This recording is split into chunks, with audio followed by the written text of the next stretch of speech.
ক্রীড়া হলে পেশা, পরিবার পাবে ভরসা, এই স্লোগানকে সামনে রেখে দেশের ক্রীড়ার মানোন্নয়নে চেষ্টা করে যাচ্ছে সরকার।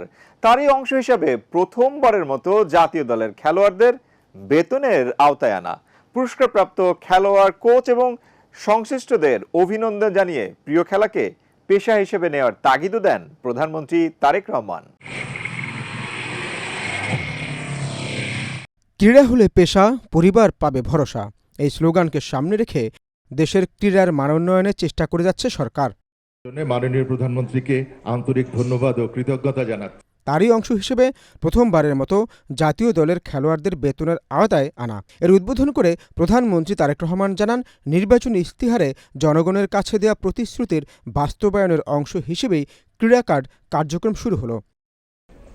ক্রীড়া সংক্রান্ত সেক্টরে আমরা বলেছিলাম যে আমাদের দল রাষ্ট্র পরিচালনার সুযোগ পেলে আমরা দেশের ক্রীড়াকে পেশা হিসাবে প্রতিষ্ঠিত করতে চাই। আজকের এই অনুষ্ঠানটি আমরা যে প্রতিশ্রুতি জনগণকে দিয়েছিলাম, দেশের মানুষকে দিয়েছিলাম, সেই প্রতিশ্রুতির কাজটি আমরা ধীরে ধীরে শুরু করছি বা শুরু করেছি। আজকের এই অনুষ্ঠানটি হচ্ছে তার প্রমাণ। পুরস্কারপ্রাপ্ত খেলোয়াড়, কোচ এবং সংশ্লিষ্টদের অভিনন্দন জানিয়ে প্রিয় খেলাকে পেশা হিসেবে দেওয়ার তাগিদ দেন প্রধানমন্ত্রী তারেক রহমান। সেই সাথে পেশাদার খেলোয়াড়দের রাজনীতিতে না জড়ানোর পরামর্শ দেন প্রধানমন্ত্রী। পেশাদার খেলোয়াড়ি জীবনে আপনারা কোনো রাজনৈতিক দল বা গোষ্ঠীর প্রতিনিধি নন বা হবেন না দয়া করে, বরং ক্রীড়া নৈপুণ্য দিয়ে দেশের প্রতিনিধি হয়ে উঠবেন আপনারা।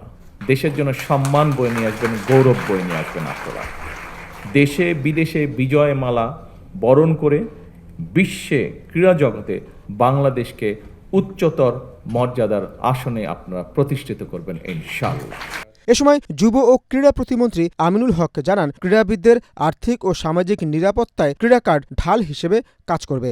ওয়ার্ড ভিত্তিক মাঠ তৈরি ও মাঠ দখলমুক্তকরণের লক্ষ্যে প্রধানমন্ত্রীর কার্যালয়ের নির্দেশনা মোতাবেক সারা দেশে প্রতিটি ইউনিয়নে 3 একর জমি অধিগ্রহণপূর্বক মাঠ নির্মাণের জন্য কার্যক্রম শুরু করা হয়েছে। অনুষ্ঠান শেষে প্রতিক্রিয়ায় আর্থিক পুরস্কার ও সম্মাননা পেয়ে ক্রীড়াবিদরা বিএনপি সরকারকে ধন্যবাদ জানান। খেলোয়াড়রা তাদের নিজেদের প্রফেশনটাকে এখন চোখ বন্ধ করে তাদের প্রফেশন হিসেবে নিতে পারবে এবং সেই মুহূর্তটা আমার মনে হয় চলে এসেছে। যেই সিদ্ধান্তটা নিল এটা ক্রীড়া অঙ্গনের পুরো চেহারাটাই পরিবর্তন করে দিবে। খেলা শুরু করছে, তাদের জন্য খুবই ভালো হবে এবং তাদেরকে আরও উৎসাহ বাড়াবে।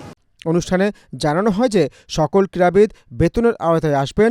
প্রতি 4 মাস পর পর তাদের পারফরমেন্স মূল্যায়ন করা হবে। পারফরমেন্সে ঘাটতি দেখা দিলে তালিকা থেকে বাদ দিয়ে নতুনদের অন্তর্ভুক্ত করা হবে।